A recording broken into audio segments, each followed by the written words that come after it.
The US president is relentless in his attacks on Harvard University.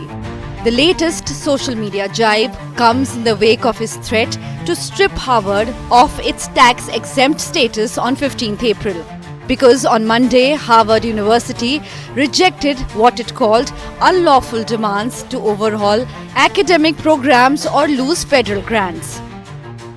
First, when it comes to Harvard, as I said, the president has been quite clear they must follow federal law. He also wants to see Harvard apologize, and Harvard should apologize for the egregious anti-Semitism that took place on their college campus against Jewish American students. There were professors who said that he had engaged in discriminatory behavior against Jewish students. Of course, you had the former president of the university saying bullying and harassment depends on the context.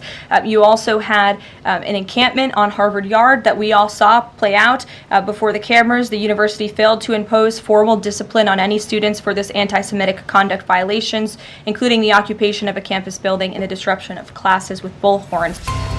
Beginning with Columbia University, the Trump administration has rebuked universities across the country over their handling of the pro-Palestinian student protest movement that roiled campuses last year, following the 2023 Hamas-led attack inside Israel and the subsequent Israeli attacks on Gaza. Students across different campuses protested, especially so in the Harvard University. Donald Trump has called the protests anti-American and anti-Semitic. He accused universities of peddling Marxism and radical left ideology. Through his presidential campaign and after assuming office, he promised to end federal grants and contracts to universities that do not agree to his administration's demands.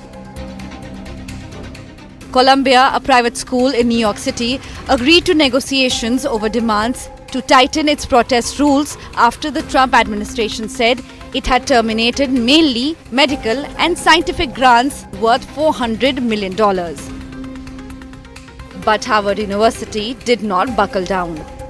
In an ex-post on Monday, Harvard University stated the university will not surrender its independence or relinquish its constitutional rights.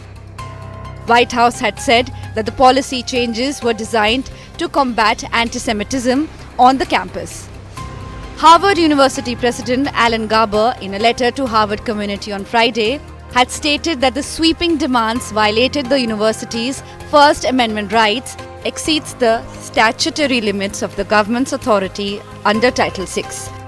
Everyone was looking to see who would be the first universities to stand up to the Trump administration, and I'm really, really heartened that it is Harvard, one of the nation's oldest institutions, certainly one of the most well endowed, with a lot of frankly political connections. I mean, this could be a game changer in terms of saving the sector.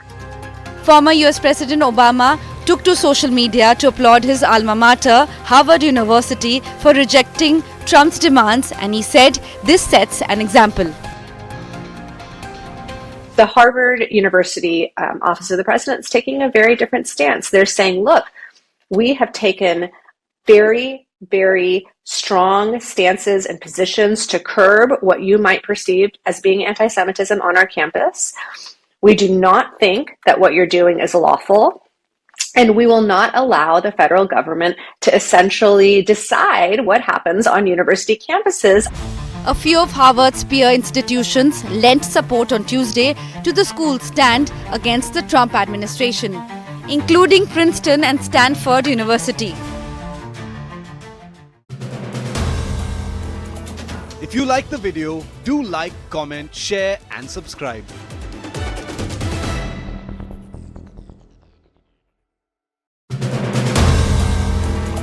If you like the video, do like, comment, share and subscribe.